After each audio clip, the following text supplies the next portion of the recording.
A paz de nosso Senhor e Salvador Jesus Cristo, meus amados irmãos, começando mais um vídeo, começando aí mais uma lição para lá de abençoada. Estou muito feliz em poder estar aqui com vocês mais uma vez, estudando aqui, aprendendo, é claro, eu não estou aqui só para ensinar, estou aqui também para aprender. Que Deus em Cristo, então, se faça valer deste vídeo para nos ensinar aí a sua palavra. E esse vídeo vem para ser mais uma lição referente ao terceiro trimestre de 2024, onde estamos tratando aí do tema, né, Ícones da Antiga Aliança. Tema esse proposto pela revista da editora Central Gospel, a nova revista Estudo Bíblico. Revista essa aí, muito interessante, com esse tema para lá de abençoado.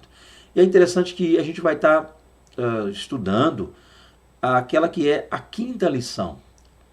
Você que está conosco aqui sabe que eu sempre disponibilizo uma playlist onde você pode dar uma ida lá, estudar as lições anteriores. Então já tem 4 lições prontas lá, gravadas para você, antes dessa aqui estudar, tá? Será um privilégio ter você conosco aqui. Então vai lá, aprende um pouco mais e volta aqui para acompanhar essa lição conosco, tá? E essa lição, ela traz mais um personagem. A vista fato que falamos já sobre Abel, falamos sobre Enoque, falamos sobre Noé, falamos sobre Abraão.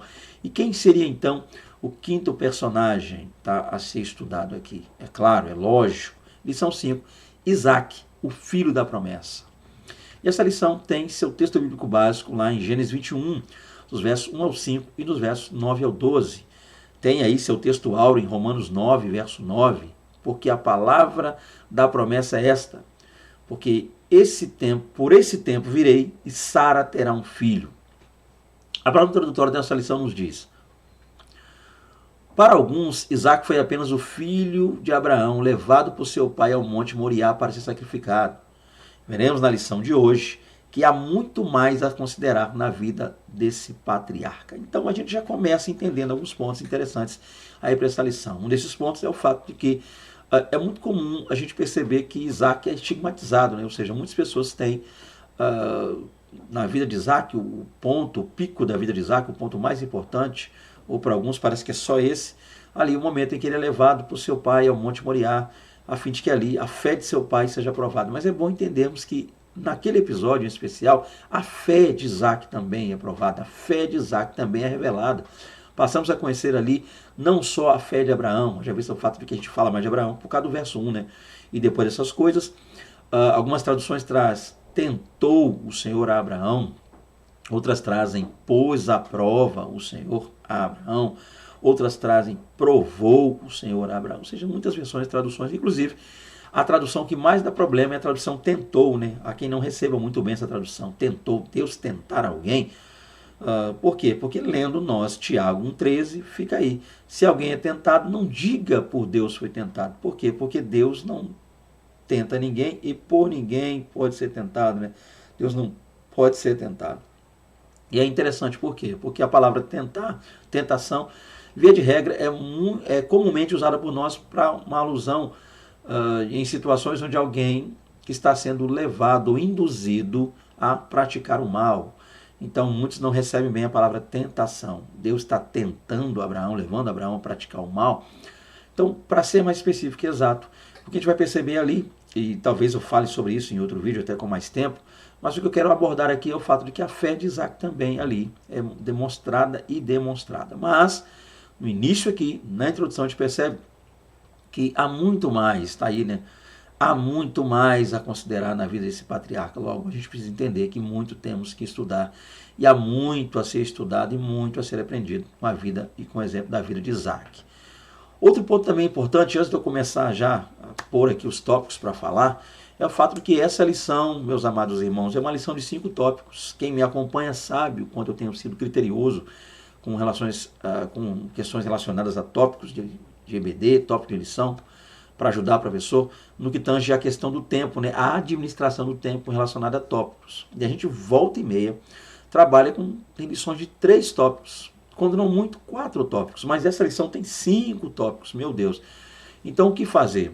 Geralmente, quando se tem lições de 3 a 4 tópicos, com essas 5, é tentar ao máximo resumir os assuntos dos tópicos iniciais, para que se haja tempo de trabalhar o quinto, ou seja, o último tópico.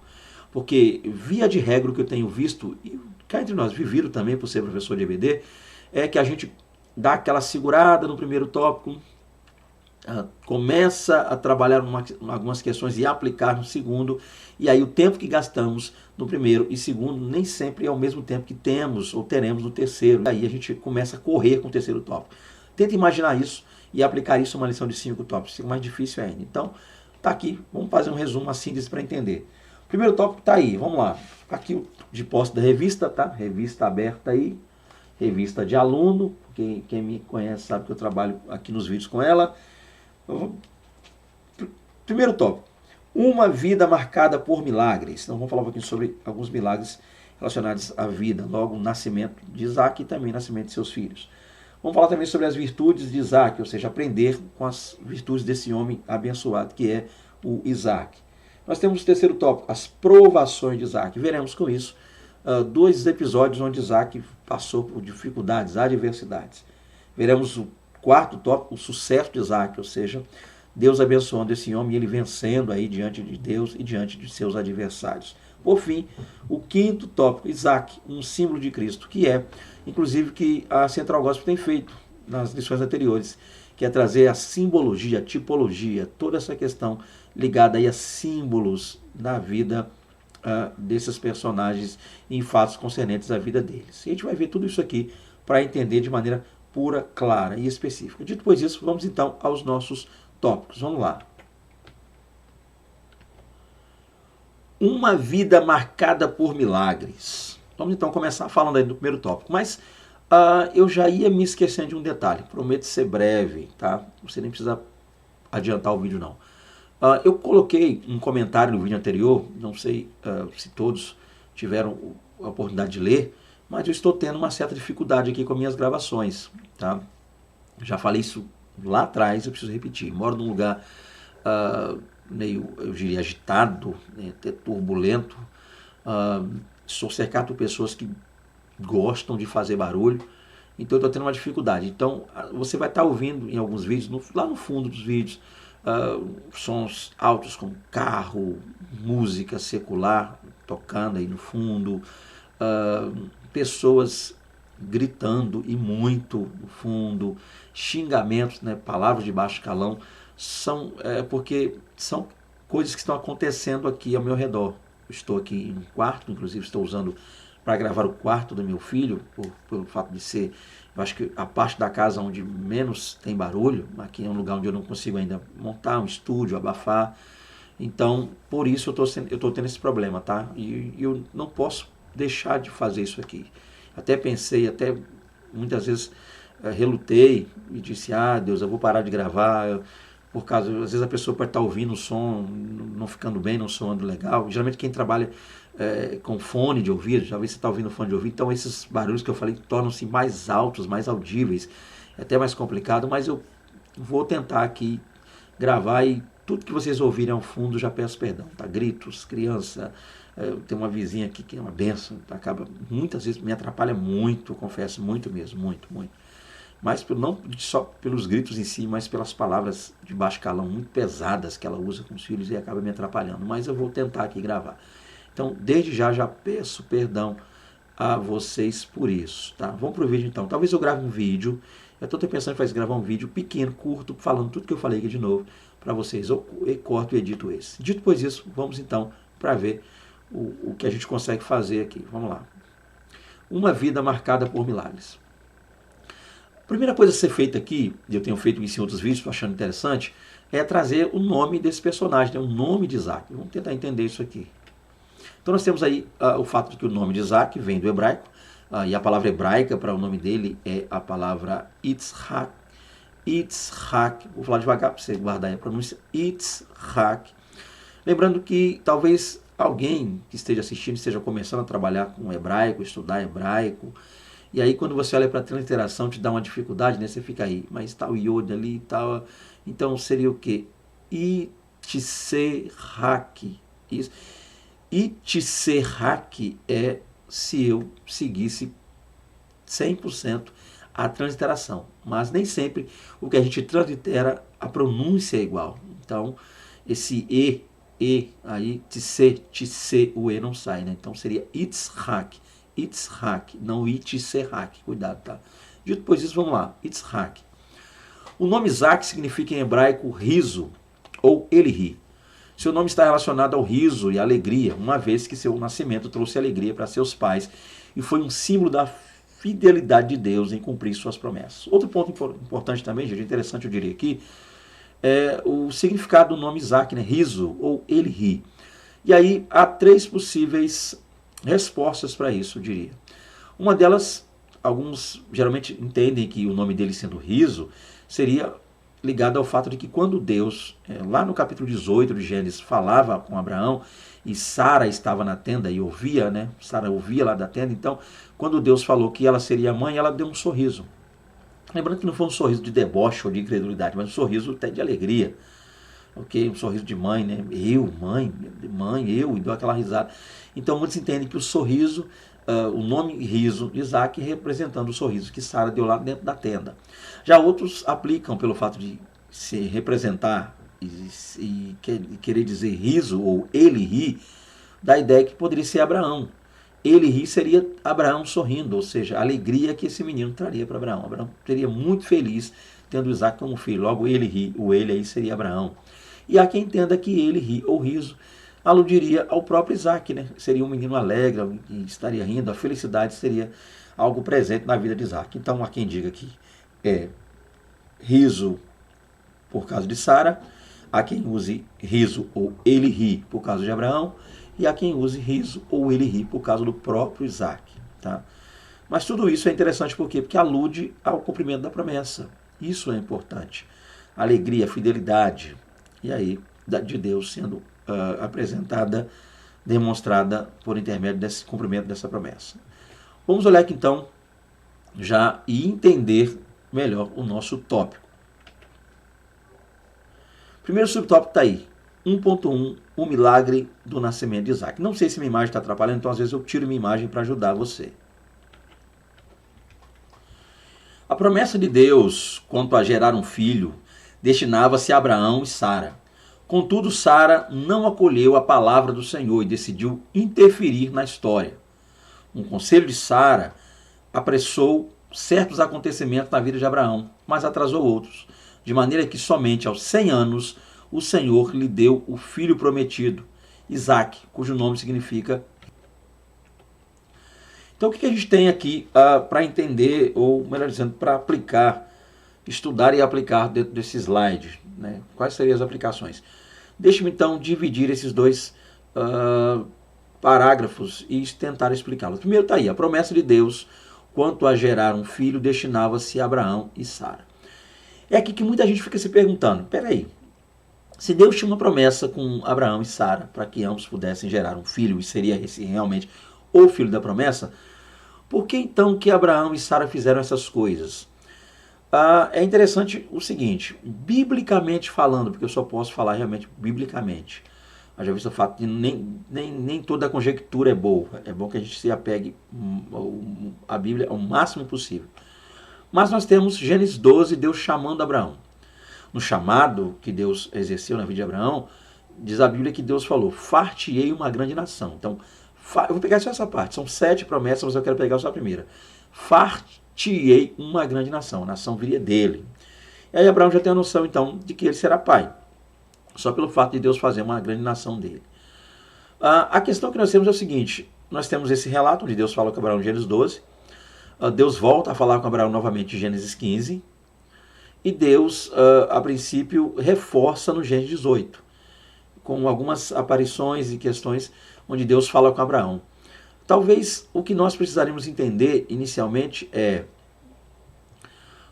Deus, quando chamou Abraão lá no Gênesis 12, embora o texto bíblico, gente, olha quanta coisa que a gente tem que pensar, né? Não tem jeito.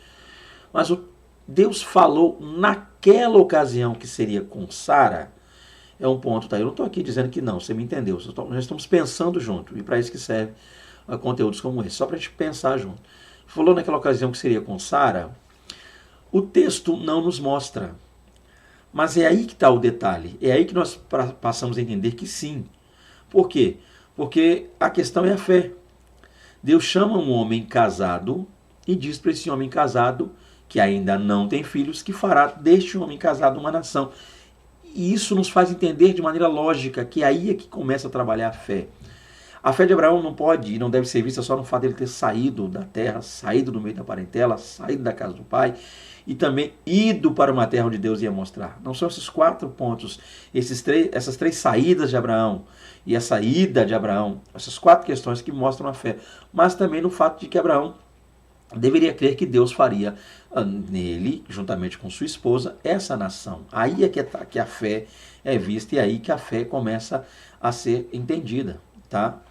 Porque muitos vão usar, e é legal o que eu falei, tá? Se a promessa é destinada a Abraão e Sara, por que Sara errou? Alguns dizem, ela errou, ela fez isso, Abraão também, Gênesis 15, lembrando que eu vou aplicar isso agora, mas porque Deus não falou quem seria a mãe. Deus falou no Gênesis 12 que ele seria o pai, mas Deus não falou quem seria a mãe. Então, cuidado, que isso pode ser um problema, professor, que alunos podem trazer, mas aí, é claro, a fé se baseia no fato de que Abraão, sim, casado, certamente sabia que seria com Sara. Talvez ele teve dificuldades e ela também entender isso aí. Eu já vi o fato de que a situação deles não lhes era favorável, mas que Deus deixou muito claro que seria em ambos, está muito fácil de entender.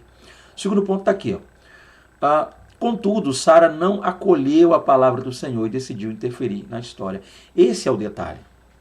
Deus deixou muito claro que seria entre ambos, mas as circunstâncias pareciam estar desfavoráveis. Então, nesse quesito, Sara se deixou levar pelas circunstâncias. Essa é a sua resposta, professor, caso alguém indague esse ponto.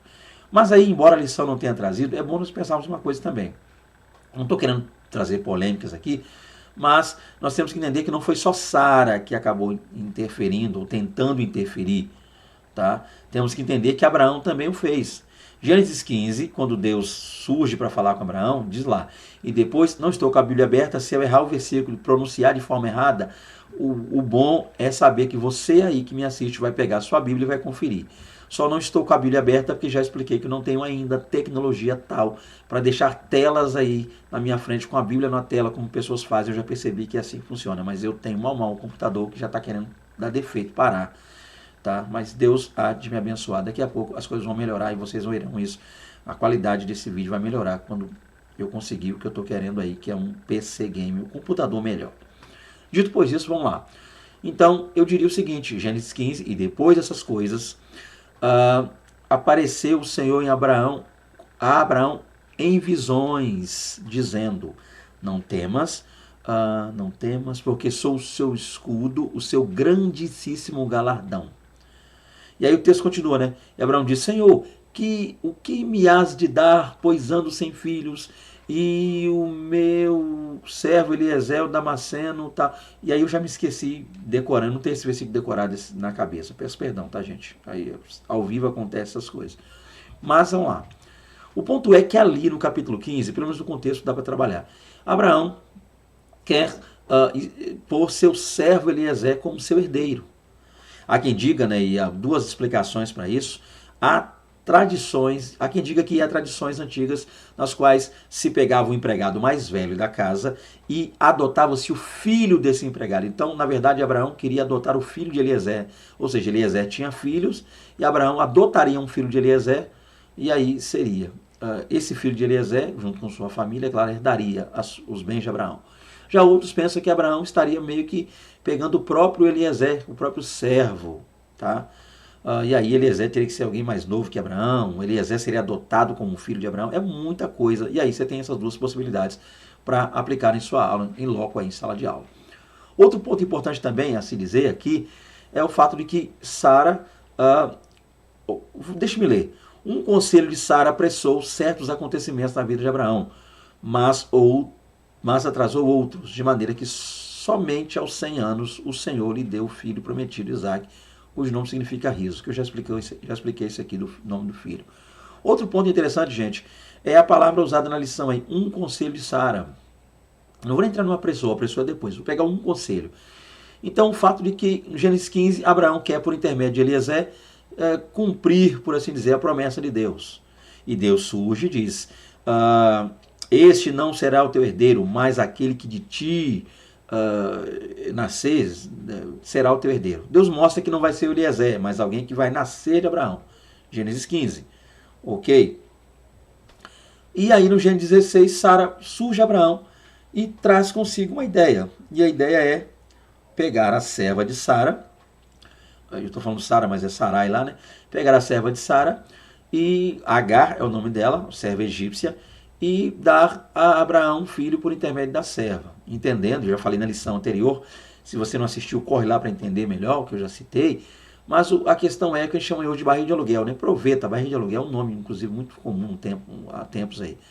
Então, há quem diga, quem explique, quem entenda tradições que falam isso aí, que, na verdade, quando esse menino nascesse, e nesse caso nasceu Ismael, ele não seria filho de Agar, da Agar, mas ele seria filho da Sara. Sara adotaria esse menino como seu filho, já que ela não poderia dar filho a Abraão. O ponto é, e a minha aplicação aqui seria para a palavra conselho. Por que conselho? Porque a Sara dá a Abraão esse conselho, mas parece que muitos querem fazer no sentido de que ela forçou. Eu vejo muitas pessoas irem a Sara, é claro que não estou concordando com o que Sara fez, você já me entendeu, não estou concordando, nunca, jamais. Mas não é só Sara quem faz, Abraão também cede. Abraão parece não questionar, Abraão parece não usar sua autoridade de marido. Haja vista o fato de que Sara dá a ideia, Sara dá o conselho, vou até usar a palavra da lição, conselho, mas Abraão parece não ser contra isso. Ele não dá nenhum tipo de. Ele não exerce nenhum tipo de autoridade sobre ela nessa hora. Parece que a autoridade de Sara veio sobre Abraão. Quando a Bíblia nos mostra que Sara chamava Abraão de Senhor. Então, em diversos momentos da Bíblia, Sara é demonstrada como sendo uma mulher submissa ao marido, Abraão. E Abraão, Senhor nessa casa. Abraão, um patriarca abençoadíssimo, um homem de Deus. Mas na hora que a mulher dá a ele uma ideia um tanto esquisita, estranha, ele cede com muita facilidade. Então o ponto aqui, e a minha observação é que Abraão cedeu muito fácil. E aí você sabe, né? Na hora de fazer aplicações para hoje, o difícil é a aplicação atual. Uma mulher que dá ao marido uma espécie de conselhos para que o marido se deite com outra mulher e o camarada cede, é uma coisa muito esquisita, né? E aí fica um ponto para se pensar e trabalhar. Como o tempo aqui eu já não tenho, já quase 22 minutos eu não saí do primeiro subtópico, vamos tentar antecipar. Lembrando, coisas que eu não consigo fechar aqui, você pode me enviar um WhatsApp e a gente conversa, tá? Posso trabalhar esses pontos melhor no WhatsApp com vocês. O que eu não posso fazer é estender demais também o vídeo. Outro ponto está aqui, um conselho de Sara apressou. E aqui a minha ênfase, você pode perceber que eu destaquei a palavra apressou por causa disso aqui. Haja vista o fato de que Deus já tinha dado uma promessa, Sara apressou. Lembrando, gente, que está aqui, Sara apressou certos acontecimentos na vida de Abraão, mas atrasou outros. Então, adiantar certos acontecimentos, apressar certos acontecimentos e atrasar outros, não implica dizer que isso tenha fugido ao controle de Deus. Tá? É bom nós saibamos que Deus já sabia que todas essas coisas aconteceriam. Deus já sabia que Abraão tentaria antecipar ou criar o seu próprio jeito, lá dar o seu jeitinho, Gênesis 15, como também já sabia que Sara faria isso, Gênesis 16. Isso significa dizer que os planos de Deus não foram frustrados aí, tá? As falhas humanas não frustraram os planos de Deus. Porém, as falhas humanas acarretaram consequências drásticas e terríveis para os próprios seres humanos. Isso que é bom entendermos, tá? Então Sara apressou, cuidado para que alguém não permita. Então Sara apressou os planos de Deus, ela queria apressar. É possível um ser humano apressar as coisas de Deus? Não, um ser humano não pode apressar as coisas de Deus. Já visto o fato que coisas de Deus vão acontecer no tempo de Deus. O filho da promessa veio aos 100 anos, sim, da promessa veio. Mas é bom que entendamos o seguinte, isso demonstra que nós, embora não possamos atrapalhar os planos de Deus, porque Jó 42:2, bem sei que tudo podes e nenhum dos teus planos pode ser frustrados. Nós, seres humanos, conseguimos frustrar os planos de Deus? Não. Porém, nós conseguimos frustrar os nossos projetos, coisas que Deus quer fazer em nós. Muitas vezes Deus vai permitir, por um erro nosso, que aquilo congele, para que ocorra, talvez, até mesmo aqui no caso depois, para nos fazer entender uma coisa. Devemos temos que aguardar o tempo de Deus. É preciso aguardar o tempo de Deus. Com isso, você está dizendo, professor Aquino, que poderia então Abraão ter sido pai aos 86 anos do Isaac? O Isaac poderia ter vindo anos antes? Ou seja, o Abraão então acabou atrasando, acabou com isso, esse que Sara fez atrapalhou. Isso que é interessante, tá? Tá aí um negócio a se pensar, tá aí um negócio a se trabalhar melhor, professor, na lição. Com isso, o que eu tenho a dizer nesse subtópico, basicamente é isso, né? O milagre do nascimento de Isaac. Vamos passar para o outro e talvez a gente trabalhe alguns pontos mais aí. O milagre do nascimento dos dois filhos de Isaac. As experiências anteriores de Isaac o amadureceram para a vida. Embora sua esposa Rebeca fosse estéril, tal como a mãe dele, havia sido, Isaac evitou seguir o exemplo de seu pai e decidiu orar ao Senhor em vez de precipitar-se, tomando atitudes erradas. Vamos lá então, gente. Outro ponto interessante a se ver aqui é que Isaac casa-se com Rebeca. Casado, pois, com Rebeca, ele passa a perceber que havia algo similar no seu casamento em relação ao casamento de seu pai. E qual é a similaridade? O fato de que, assim como seu pai, ele também não tinha filhos. Haja vista o fato de que Isaac casou-se aos 40 anos de idade, e ele percebe que 41, 42, 43, os anos vão se passando e não chegam os filhos não vêm, não chega filho no casamento. Então ele já passa a perceber que sua esposa não pode conceber, há uma esterilidade nela, ok? Só que o mais interessante é o seguinte, Isaac soube aprender com os erros do pai. Esse é o foco, esse é o ponto desse subtópico. Isaac nos ensina que nós nem sempre precisamos errar para aprender. É possível aprendermos com os erros dos outros, os erros de outrem. Isaac pegou os erros de seu pai. Qual foi o erro de Abraão? A gente já falou agora, acabou de falar. Capítulo 15, tentou lá dar um jeito com Eliezer. Deus não queria aquilo. 16, Sara dá o conselho, mas que lhe atende muito. Esse conselho soou mais com tom de ordem do que de conselho, né? Dica-se de passagem, cá entre nós. E aí ele tenta. 2 vezes acontece o erro. Já Isaac, sabendo disso, Isaac conhecendo isso, o que ele faz? Ele decide não fazer como seu pai. Isso que é interessante, ele decide orar pela esposa, ele decide buscar a Deus. Logo, ao invés de seguir o exemplo de seu pai, que errou por 2 vezes, ele, para não cometer o mesmo erro, vai orar a Deus, em vez de se precipitar tomando atitudes erradas. Então, olha que coisa interessante. E aí, talvez a sua pergunta seja, o que o conteúdo da lição está trazendo é a experiência que Isaac teve com o pai, o fato de sofrer a mesma coisa no casamento, a mulher ser estéril, e agora ele vai, então, não fazer a mesma coisa que o pai. Talvez a pergunta que você faça é, o milagre do nascimento dos 2 filhos de Isaac. Qual é o milagre nisso? A gente vê o fato de que nós, professores, trabalhamos também focados no texto e no título do subtópico. O título está muito claro. É só isso. O fato de que, ao invés de apelar para os erros do pai, ele apelou para o poder de Deus. E aí é que entra o milagre. Deus é quem realizou. Explicado fica o subtópico. E aí você não precisa gastar tanto tempo assim como eu gastei nesse subtópico. A gente vê o fato de que o segredo aqui está que ele preferiu buscar a Deus em oração. Logo ocorreu o grande e maravilhoso milagre.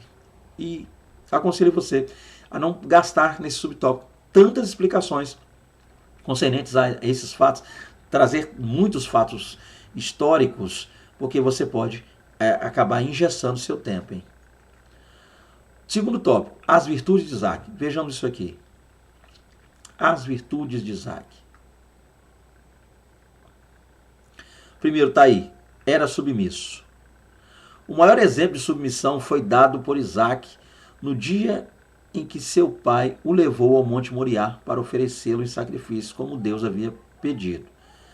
Sem esboçar qualquer reação contrária, Isaac aceitou os fatos resignadamente.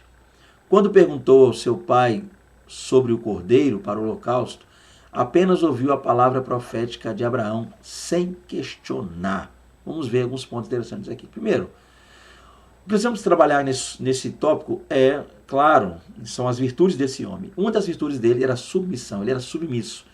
E onde é que a gente vê isso aqui? Começamos aqui, né? O fato de que o maior exemplo dessa submissão é visto quando o pai dele levou ele ao Monte Moriá. E aí você vai perceber, olhando para a tela, que eu destaquei essas duas palavrinhas, o levou, esse termo, essa expressão, o levou. Talvez a pergunta que nós façamos é, por que trabalhar isso? Por que destacar aí esse ponto? Vamos ver com mais clareza. Eu tiro minha imagem para a gente poder entender alguns pontos e comentar melhor. Não, eu acredito que não vai precisar, vamos lá. Está aqui, ó, o levou. O levou aqui é o seguinte, isso alude ao fato de o pai ter chamado o filho para sair. Gênesis 22, Deus falou com Abraão para que ele levasse seu filho. Pega o seu filho, seu único filho, Isaque, a quem tu amas. Quando nós usamos o termo que Abraão o levou, quer dizer o quê? Que Abraão disse, olha, eu vou fazer um sacrifício lá no Moriá. Você quer ir comigo? Eu te levo. Então seria mais ou menos isso. Ele levou no sentido de que o menino, por não saber do sacrifício, foi chamado pelo pai. Isso é interessante por quê? Porque aí a gente passa a se perguntar sobre com que idade isso aconteceu. Qual era? A Bíblia não nos dá a resposta, gente. Qual é a idade? Mas o fato de Abraão ter levado, Deus diz, toma o teu filho, teu único filho, toma o teu filho. Ou seja, pega o teu filho, traz o teu filho. Há toda uma ação da parte de Abraão. Abraão é quem é o agente da situação. Deus pede a Abraão para que Abraão coordene toda essa ação. Então Abraão vai chamar o filho, Abraão vai preparar as coisas para o sacrifício, Abraão vai levar o filho. Abraão só poderia ter levado Isaque se Isaque fosse numa idade, eu diria, não tão velho, não tão adulto assim.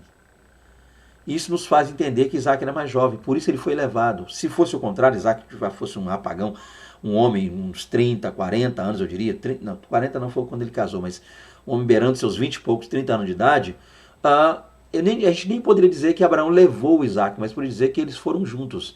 O Isaque estaria acompanhando o pai no sacrifício. Mas o levou nos faz entender que ele era muito jovem, muito novo. Isso é o detalhe interessante. Ele levou o filho. O filho foi guiado e levado por ele.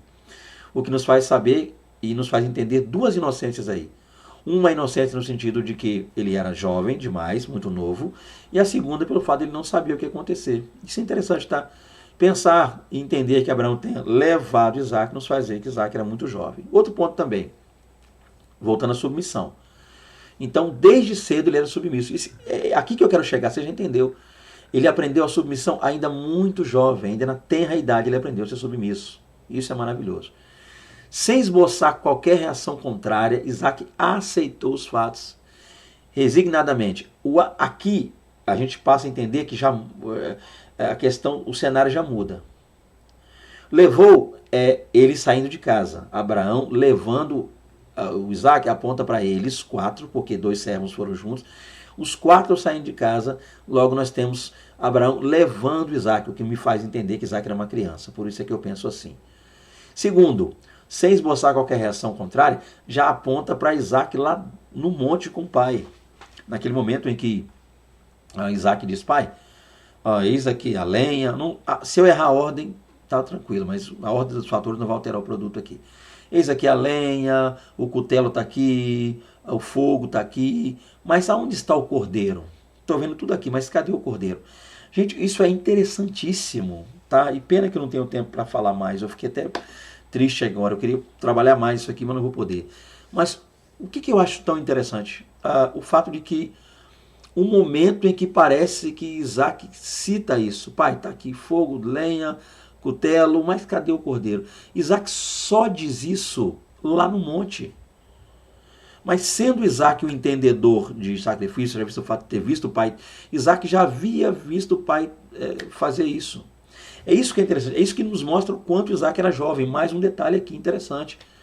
Porque se Isaque fosse um pouco mais velho, mais entendido, eu diria, essa observação que ele fez deveria e poderia ter sido feita em casa. Vamos voltar um pouquinho aqui. Você vai ver olhando para o lado aqui, que eu estou olhando para o cronômetro. 34 minutos. Vamos tentar trabalhar mais isso aqui. Mas vamos lá. Glória, eu queria ter mais tempo para falar sobre isso. Aqui que é o detalhe aqui, gente. Vamos voltar para a casa deles. Vamos esquecer um pouquinho o Moriá. Vamos voltar para a casa deles. Na casa deles, eles estão arrumando e preparando as coisas para sair de casa. A lenha não foi cortada lá. A lenha foi cortada, talvez em casa, mas ainda tenha sido lá, ok. Lenha, cutelo, Abraão não achou um cutelo no meio do nada. E o assunto do sacrifício foi dito em casa. Vamos lá que ofereciam um sacrifício. Tanto é que 2 moços foram juntos. Eis o ponto. Na hora que eles estão se preparando em casa ainda para sair, estão preparando, ali é que deveria ter sido feita essa pergunta. Olha, faz de conta que a lenha foi tirada em casa. Se não, lá mesmo. Mas vamos lá. A lenha está aqui, o cutelo está aqui, já algo pronto. Vamos preparar para o fogo, para fazer o fogo. Está tudo pronto aqui. Mas nós não vamos levar um cordeiro lá para cima, não. Ou seja, onde é que nós vamos achar um cordeiro lá em cima do Monte Moriá? Isso que é interessante. Essa pergunta não é feita. A pergunta em relação ao cordeiro só é feita na ocasião. Onde eu quero chegar com isso? Qual é a minha inferência de submissão ao fato de que talvez, eu vou usar a palavra talvez, porque a Bíblia não dá esse respaldo, mas talvez Isaac já tenha saído de casa desconfiado de que ele seria o sacrifício. Porque ainda que Abraão não pegasse lenha em casa, ok. Ainda que o fogo não tivesse em casa, não, o fogo seria aceso na hora. Mas o cutelo era em casa. Se o cutelo está na mão, em casa, o sacrifício, ou a ideia de Deus, dele levar o sacrifício, então, se Isaac já soubesse em casa para onde estava indo e por que um sacrifício, mas não soubesse quem seria sacrificado, ainda assim precisaria de um cordeiro. Então a única explicação plausível para isso seria se Abraão não falou em casa que estaria indo para o sacrifício. Vamos passear no Moriá, vão ali no Moriá comigo. Passear seria então a única forma de eu entender que Isaac não desconfiaria da questão, só deixaria para desconfiar na hora, é o fato de que tudo fosse um passeio. Mas só tem um detalhe. Qual é o detalhe? Se ele sobe levando o lenho, isso que é interessante. Gente, é muita coisa. É muita coisa. Mas você já sabe onde eu quero chegar. Lendo a Bíblia, você já sabe que a lenha foi preparada em casa. Tudo foi feito em casa. Então, se tudo foi feito em casa, o cordeiro já deveria ter sido separado em casa. E aí, se você quiser trabalhar isso no WhatsApp comigo, a gente trabalha, tá? Porque escola bíblica não é lugar de polêmica, né? Estou trabalhando aqui com vocês esse ponto. Vamos lá. Mas aí, isso mostra ainda mais. Isso me faz entender um pouco mais sobre a pessoa de Isaac. Fica melhor ainda o negócio. Fica muito melhor. Vamos então para o terceiro, subtópico 2.2, né? Segundo. Era paciente. Então, além de submisso, ficou clara a submissão dele, ele era muito paciente. Rebeca não podia dar à luz, contudo, sabedor da promessa de Deus feita a seu pai, que o incluía diretamente, Isaac esperou com paciência, orando até que Deus abriu a madre de Rebeca. Outro ponto interessante é o seguinte, gente, a paciência. Aqui não há necessidade de nós recontarmos a história, né? A gente o fato que já o fizemos no slide anterior. Mas o ponto é que Isaac agora sabe que sua esposa não pode ser mãe. Ele se casa com ela aos 40 anos, sabe que e passa a perceber com o tempo. Ele já não casou sabendo, ou seja, ele casa com ela e passa a perceber que ela não pode gerar filhos. O que ele faz? Ele ora. Ele passa a orar por ela. Só que o interessante não é o fato dele orar por ela, mas é a paciência dele, a forma como ele orou, o tempo que ele aguardou. A quantidade de tempo esperada e aguardada por Isaac foram 20 anos orando. Isaac não sabia que duraria 20 anos, só Deus. E nós porque lemos o texto. Mas Isaac orou, então ele orou 1 ano, 2, 3, ele orou por 20 anos sem saber quando aconteceria. Suponhamos que os 20 anos não acontecesse. Ele oraria 25 não, 30. Oraria a vida toda. Isso é o detalhe. Ele era paciente, perseverante e paciente. Então, isso nos mostra o que? Salmo 40, esperei com paciência, nos mostra que esperar com paciência é esperar orando. A melhor maneira de esperar algo em Deus, de buscar a paciência e tratar a paciência em Deus, é em oração. Olha que lição maravilhosa e importante aí. Trabalhe melhor isso, professor. Busque melhor aí, ponto para que você possa aplicar, tá? Isso é muito interessante. E aí nós temos alguns pontos interessantes. Isaac usou o fato de saber a promessa, ele conhecia a promessa. Com licença. Olha que coisa interessante. Ele aguardou pacientemente, ele esperou para que essa promessa viesse a cumprir. Outro ponto, ele era cheio de fé. O nome de Isaac foi incluído na galeria dos heróis da fé, em uma circunstância muito especial. Ele não abençoou seus filhos por iniciativa própria, mas o fez pela fé. E por tal motivo, Deus o usou para revelar coisas relativas ao futuro. Aquele cenário ali do capítulo de número 27 é consequência daquilo que inicia-se no capítulo 25. Os filhos de Isaac, Esaú e Jacó, nascem, têm um crescimento difícil, né? Se desenvolvem, crescem e se desenvolvem de uma maneira muito difícil, meio que separado um do outro. E boa culpa disso, a maior culpa disso a gente pode atribuir aos pais, Isaac e Rebeca, porque criaram seus filhos no ambiente de preferência entre os filhos, né? Isso a gente sabe que gerou todo esse problema, mas chegou um momento em que, e para ganhar tempo aqui, eu vou direto ao texto, né? E reduzir um pouco a história, mas chegou um momento onde Isaac, já velho, idoso, temendo já a morte, ou pelo menos sabendo que a morte se aproximava, ele então pede que Esaú vá caçar, trazer uma caça muito boa para ele, porque naquele momento ele, na alma, sentiu de Deus de abençoar. Rebeca ouve isso, então ele não comunica a Jacó, ele comunica primeiro a Esaú, demonstração dessa preferência.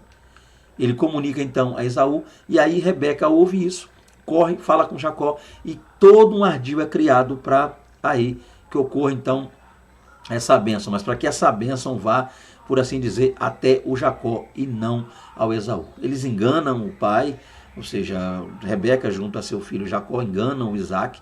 Isaac acaba abençoando o Jacó no lugar do Esaú. Esaú chega, descobre, tenta talvez remediar, reverter a situação, mas não consegue. Ele recebe uma bênção, mas não essa bênção como a de Jacó, que recebeu em seu lugar. Mas o ponto é o seguinte, que quando lemos as palavras ditas por Isaac na hora de abençoar, nós entendemos o quê? Que ele abençoou os filhos e a fé dele é demonstrada nisso. A forma como ele abençoa, a forma como ele diz, da maneira como ele fala, profeticamente falando, tudo por intermédio da fé. Isso é maravilhoso. Ele usou a fé grandiosamente para abençoar seus filhos e Deus cumpriu, Deus abençoou, Deus realizou de acordo com o que ele houvera dito. Logo, isso mostra aquele homem cheio de fé. A fé dele é enaltecida, é exaltada, é externada e nos é mostrada por intermédio da forma como ele falou. Um homem cheio de fé, e é muito interessante isso aqui. Outro ponto, era um pacificador. Isaac teve várias oportunidades para contender com seus vizinhos, sobretudo a respeito dos poços entulhados pelos filisteus. Mas ele preferiu o caminho da paz e da concórdia, demonstrando assim ter sido um bem-aventurado filho de Deus. Outro ponto interessante também na vida deste homem de Deus, Isaac, é no momento em que uma fome vindo, eu não estou antecipando porque a gente vai falar sobre isso depois, os percalços que ele viveu, mas vivendo um momento de crise, difícil, fome, ele é, por Deus, orientado a permanecer em Gerar. Diferente do pai que foi para o Egito, ele não vai ao Egito, permanece ali em Gerar. E ali ele começa a buscar provisão, começa a buscar bênção. Mas, nesse momento, seus vizinhos filisteus começam a entulhar os poços que ele cavou, começam a persegui-lo.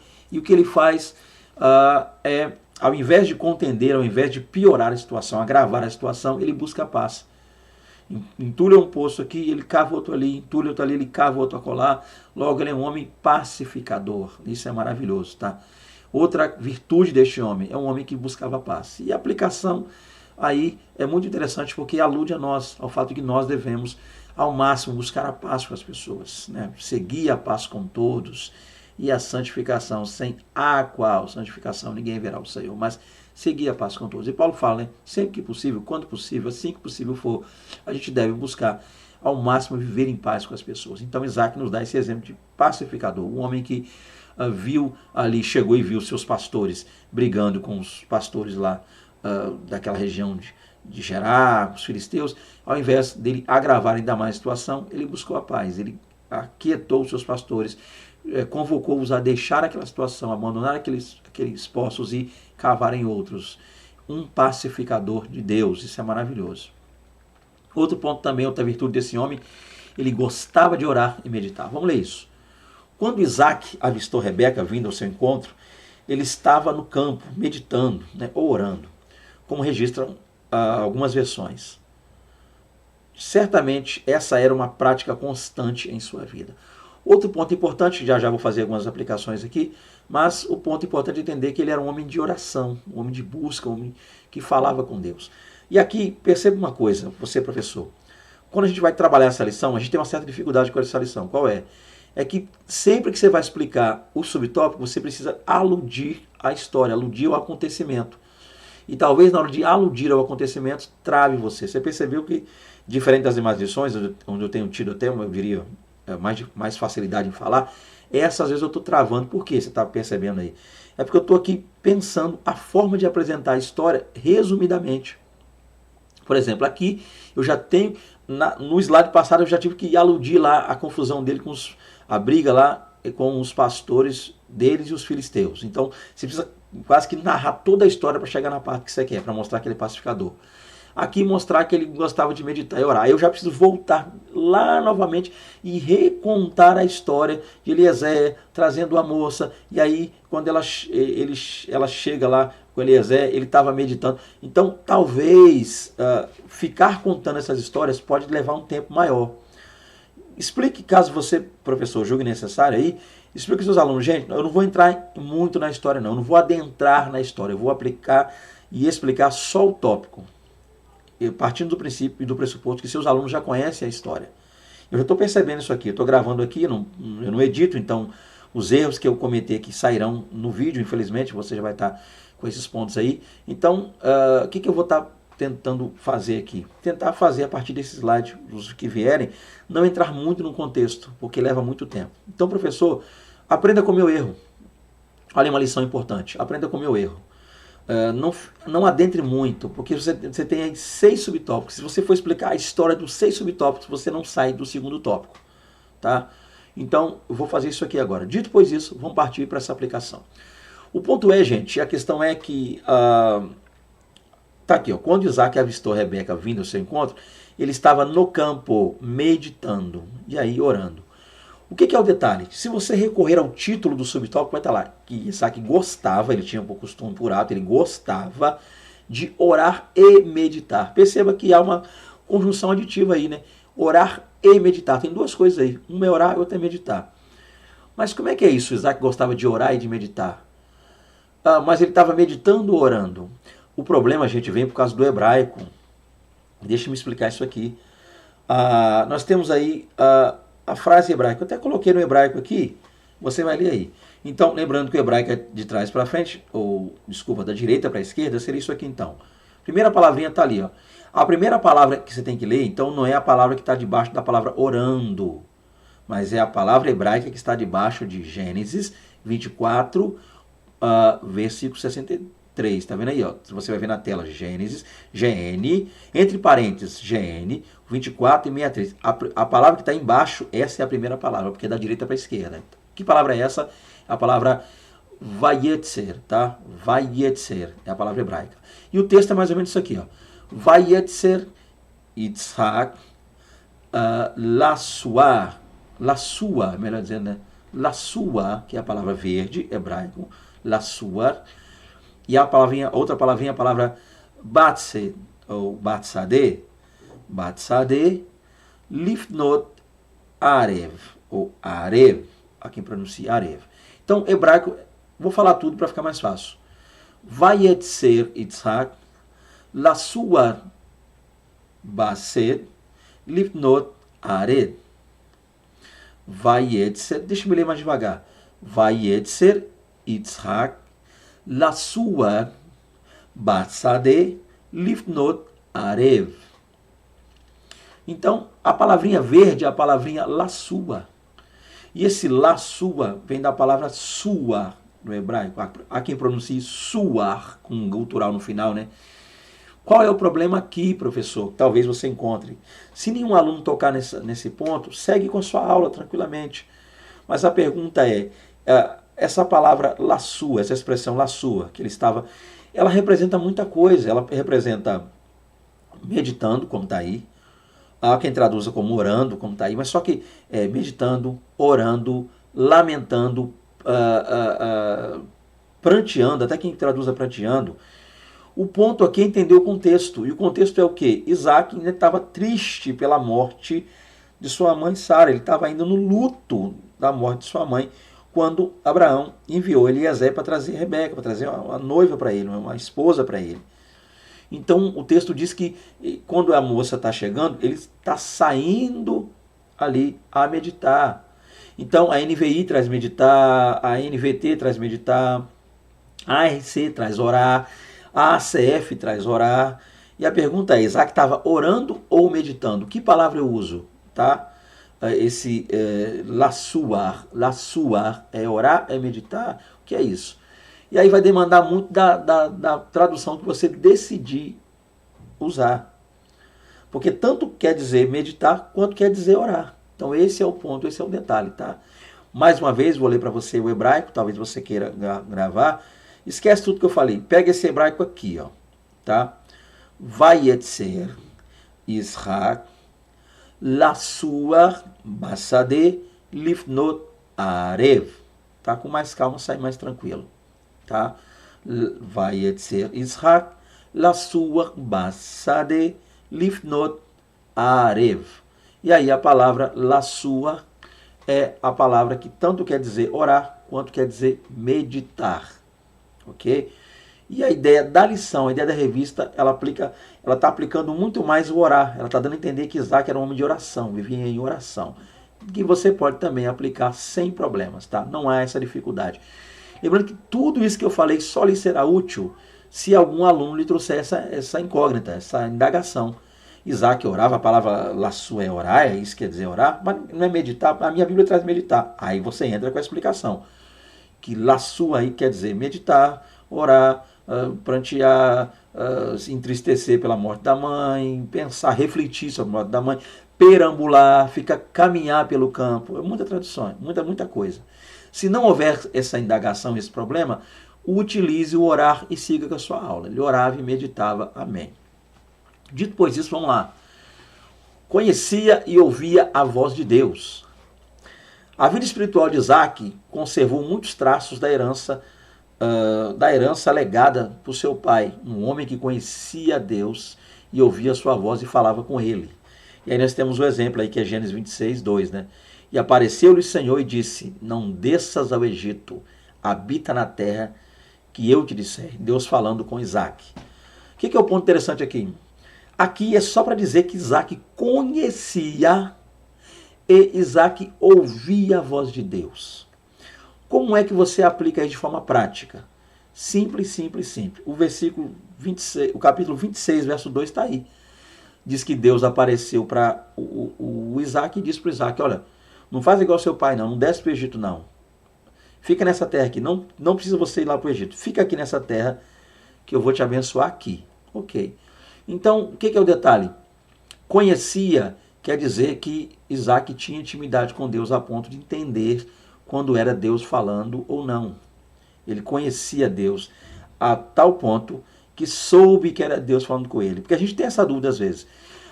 Eu estou sentindo aqui de ir, outros dias eu estou sentindo de não ir, estou sentindo de fazer, estou sentindo de não fazer, mas eu estou sentindo ou Deus está falando?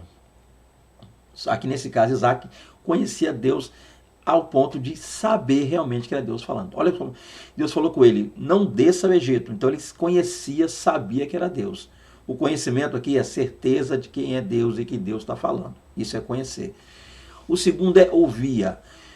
Entenda o ouvir não como sentido de essa voz chegar ao ouvido dele, mas entenda como ouvir, como atender. Isaac conhecia, sabia quem era Deus. E entendia quando... E ouvia, quer dizer o quê? Que ele obedecia. Isso que é interessante. Não é ouvir no sentido de, eu estou ouvindo, não. Obedecia.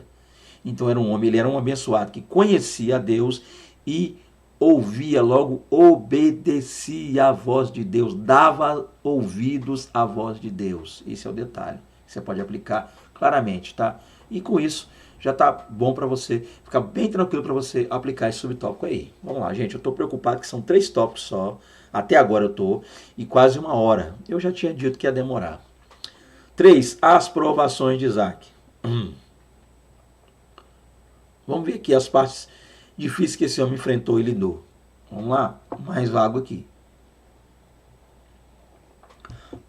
Perdão, garganta tá arranhando já. Provado durante uma seca. Estou eu aqui, né? Pois tomando água. Observe que nem mesmo Isaac, o filho da promessa feita a Abraão, fugiu à regra, pois ele teve de enfrentar um período de fome na terra. Aqui, Gênesis 26, verso 1, fome.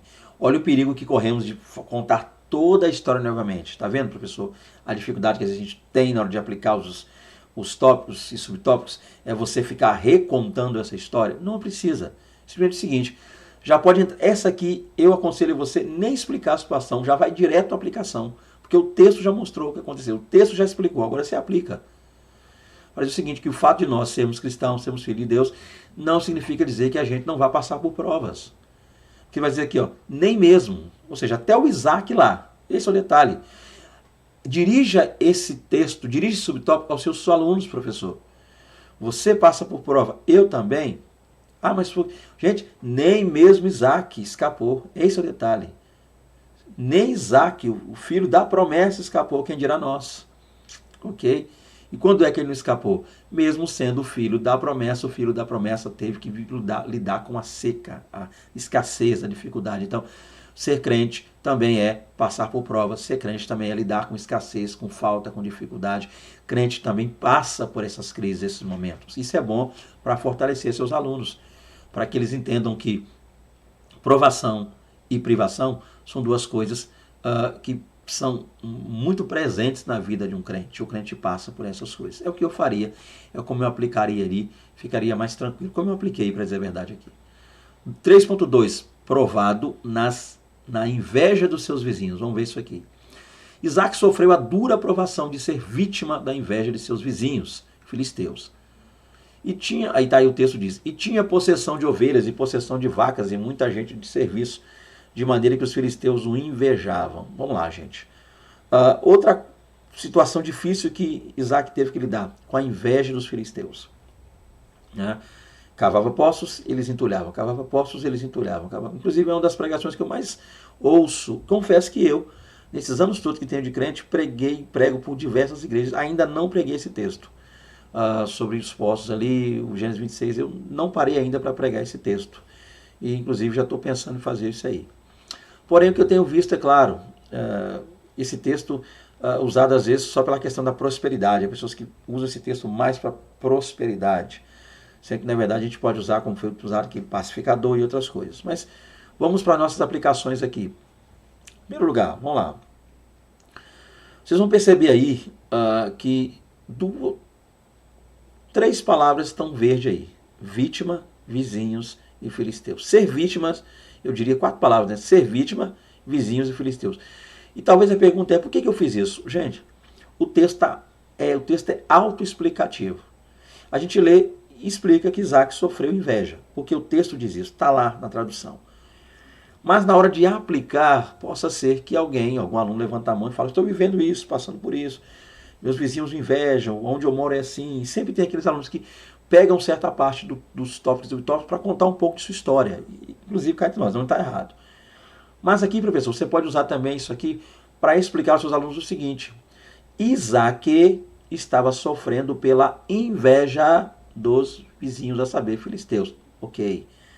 Mas use também o fato para dizer aos seus alunos que esse caso de Isaac nem sempre, repito, vou falar de novo, nem sempre é o nosso, ou de outros que nós conhecemos. Há pessoas que nós conhecemos que talvez peguem microfones de igreja para contar coisas, relatos que estão passando, ou peçam oportunidade em sala de aula, como em sala de EBD, para contar uma coisa, um caso, e pessoas vão dizer, olha, estou passando um momento igualzinho de Isaac, inveja, só que talvez o que as pessoas não entendam é que muitas vezes as motivações não são as mesmas.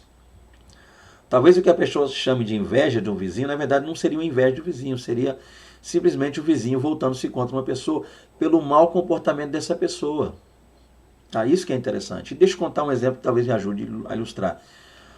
Eu conheci um irmão que praticamente todas as vezes que eu ouvi falar alguma coisa na igreja, que eu estava junto na igreja e ouvia falar, então não é algo que alguém me contou, eu estou falando é algo que eu vi, é que esse irmão pegava o microfone e dizia, e começava a falar um pouco dele, e aí ele sempre falava da casa, a casa dele era a melhor, praticamente a melhor da rua, se não a melhor do bairro. A casa dele tinha uma piscina enorme, muito grande, uma piscina enorme, muito grande, e uma piscina enorme, o que mesmo? Muito grande, ele só falava isso.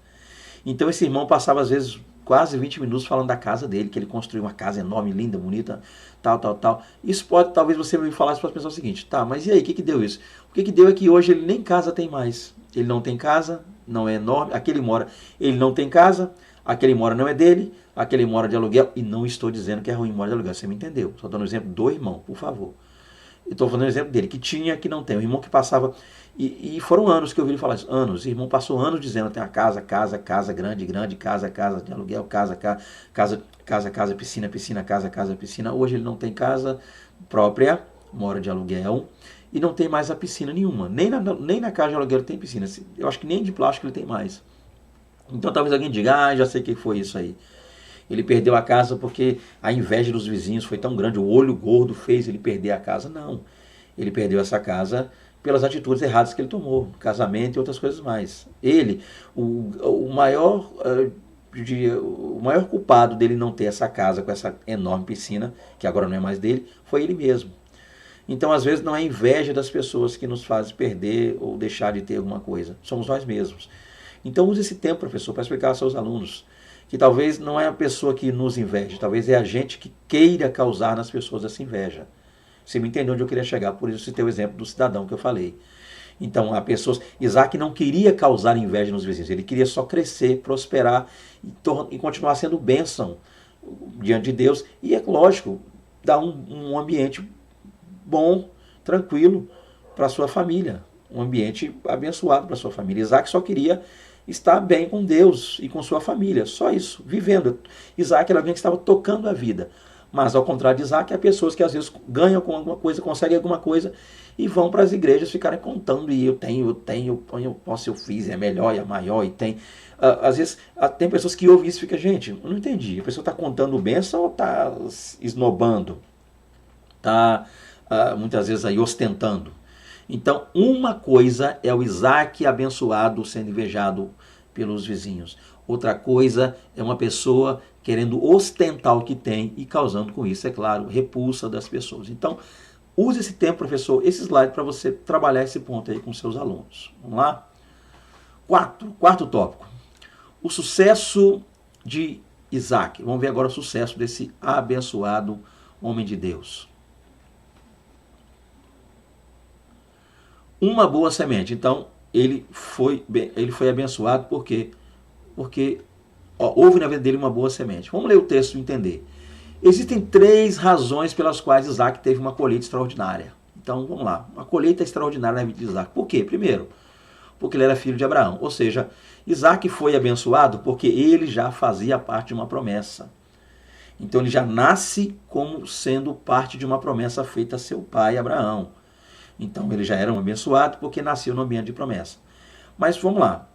Todas as pessoas que nascem no ambiente de promessa, ou seja, na qual Deus já havia feito a promessa para o pai, todos os filhos são abençoados por isso, e isso vai depender da forma que esse filho escolhe viver.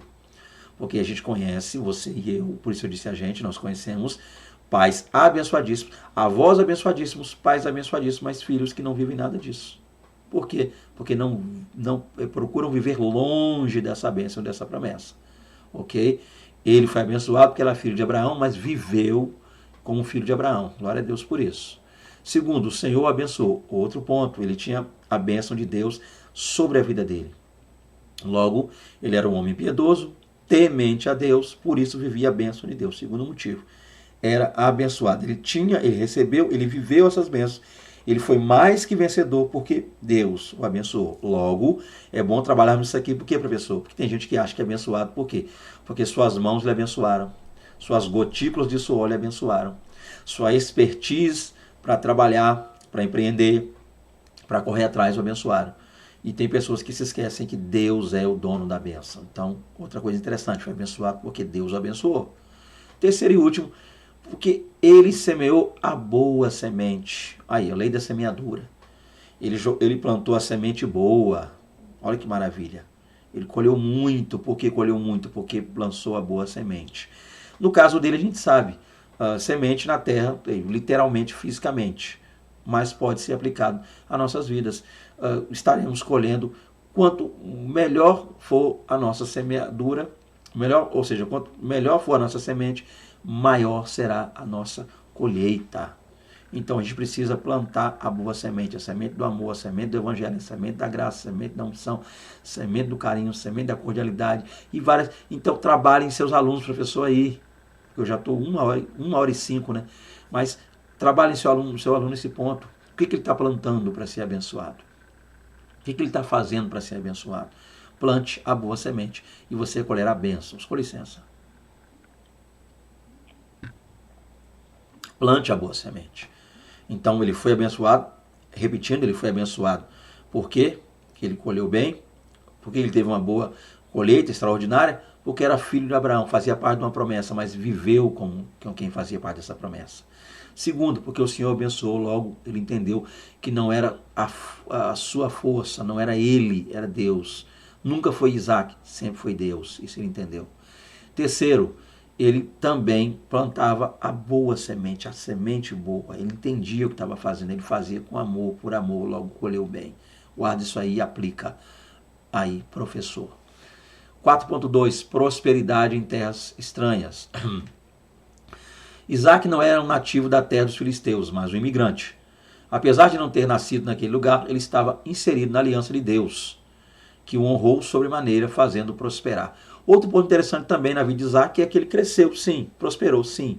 Deus foi com ele, sim, mas numa terra que a princípio ele não nasceu. Isso aqui é bom, professor, que você pode aplicar dois pontos que eu acho interessante.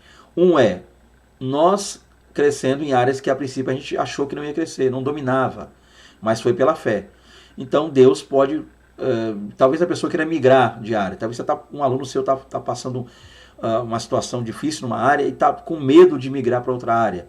Você pode aplicar isso na vida dele. Deus te fará prosperar numa área que para você a princípio é desconhecida, mas se você for pela fé, Deus te fará crescer nessa área. É uma aplicação. Tá?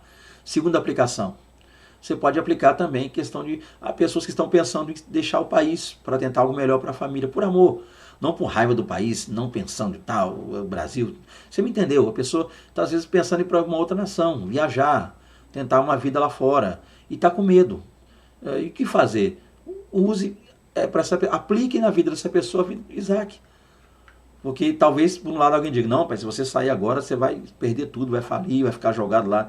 Talvez não tenha nem passagem de volta, talvez você não vai conseguir nem voltar mais a viver pelas ruas. Você viu como é que está o país? Tá? Agora você viu como é que os brasileiros estão aonde? Pessoas podem estar usando estatísticas ruins contra essa pessoa e ela pode estar com medo de fazer essa viagem.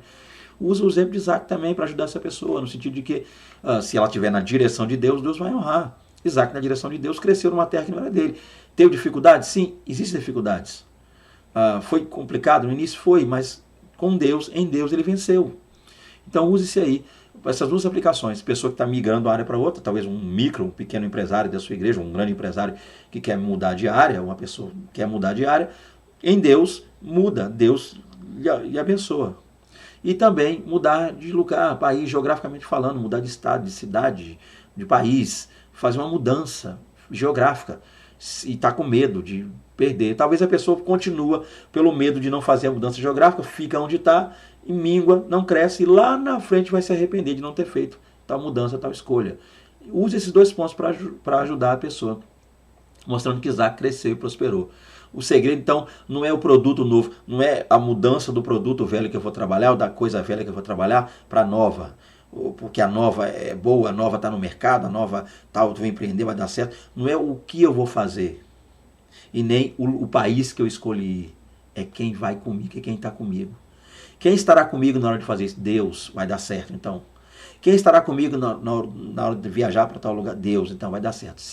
Não é o que eu faço, nem onde eu faço, mas quem está comigo quando eu estou fazendo. Se Deus está comigo, em nome de Jesus, pela fé, vai dar certo. Aplique isso aí aos seus alunos. Isaac prosperou em terras estranhas. Por fim, quinto e último tópico. Vamos lá, Isaac, um símbolo de Cristo. E você que chegou até aqui comigo, perdão aí, aula corrida, poderia ter tido melhores explicações, poderia ter falado mais, mas são 5 tópicos. Eu tive que correr muito, estou correndo demais, tá?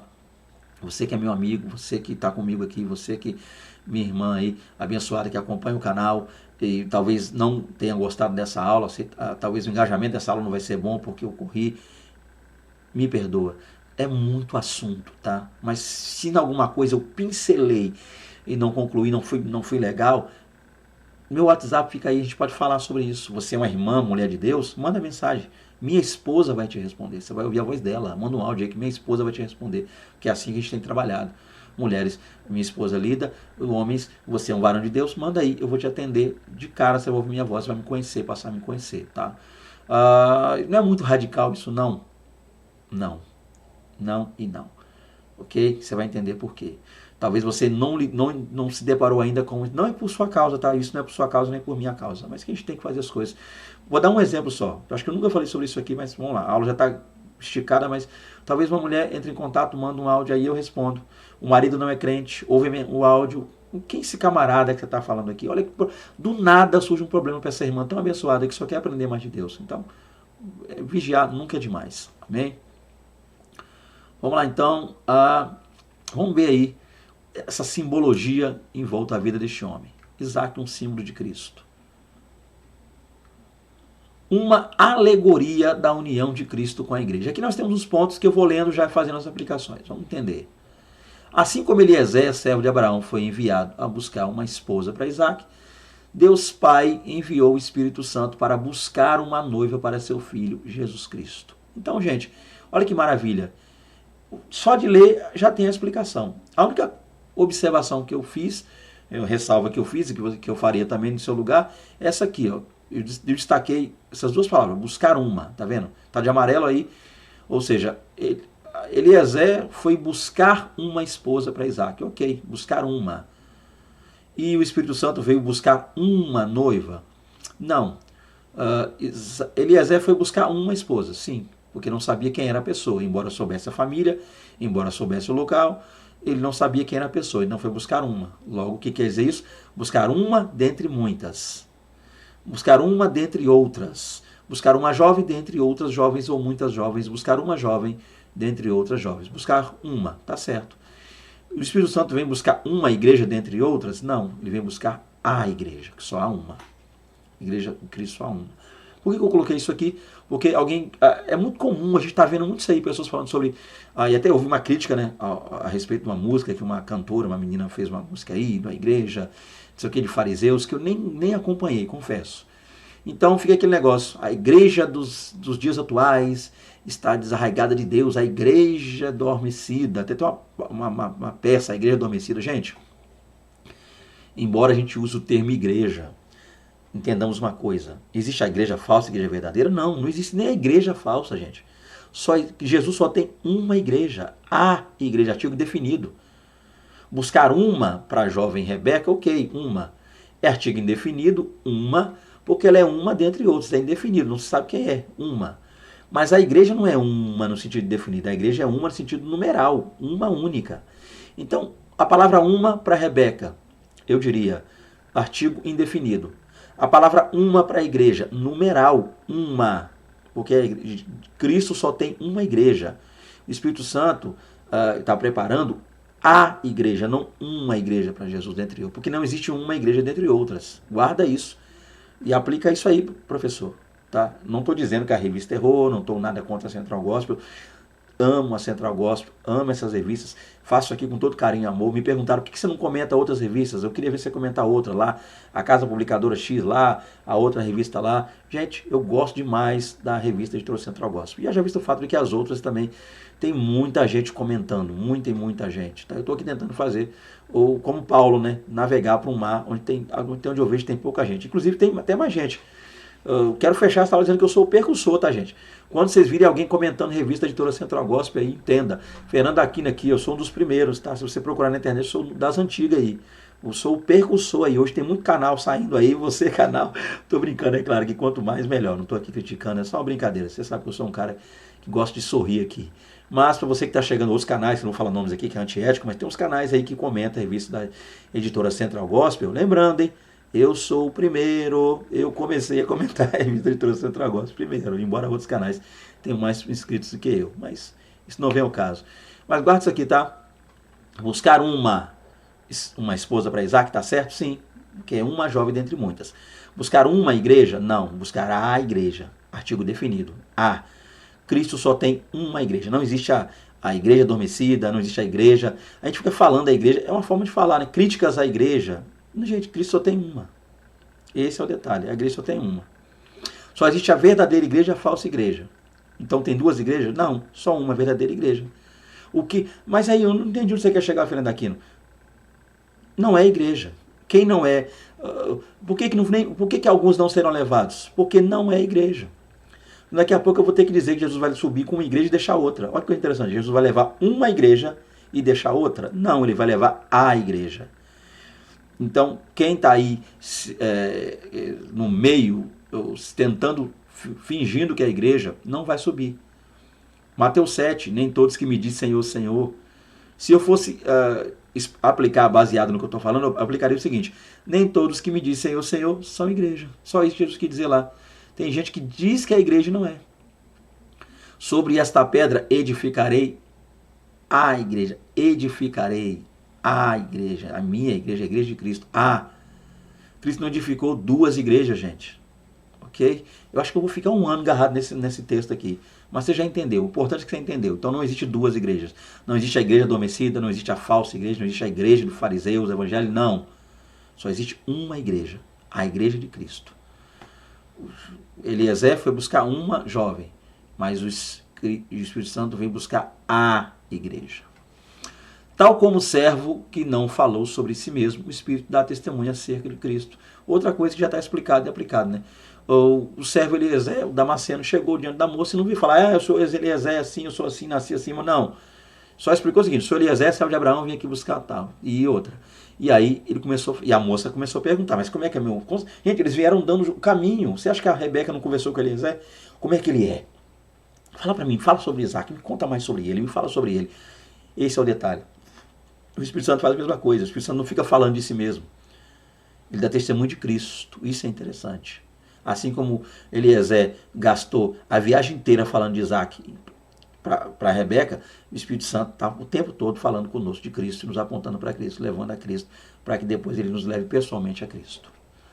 Assim como Isaac ficou com Abraão, enquanto Eliezer foi buscar Rebeca, em busca de Rebeca, Jesus Cristo hoje está sentado à direita de Deus Pai, enquanto o Espírito Santo prepara a noiva do Cordeiro. Ou seja, o Eliezer foi buscar a jovem e o Isaac ficou esperando.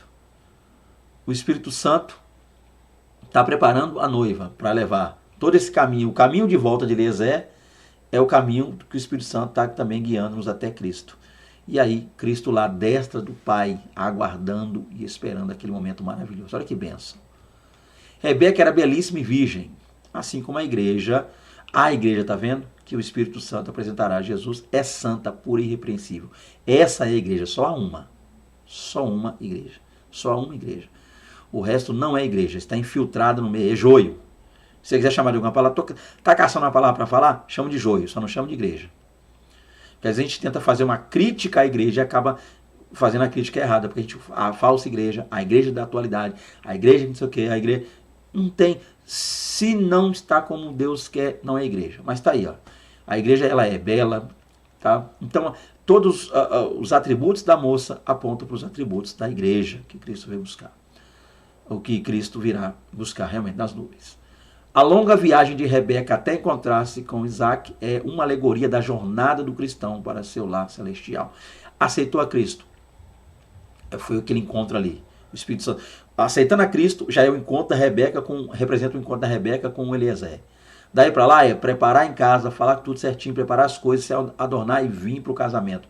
Aponta para essa viagem que nós vamos estar. Então, desde o momento que você que me assiste aceitou Jesus, até o momento em que você e eu, nós nos encontraremos no Cristo nas nuvens, é a nossa jornada cristã, que a gente a viva em fé, em graça e bênção diante de Deus. Amém? Aqui eu concluo a lição. Peço perdão pela correria, falta de pontos que eu poderia ter trabalhado melhor, mas é uma lição gigantesca, 5 tópicos.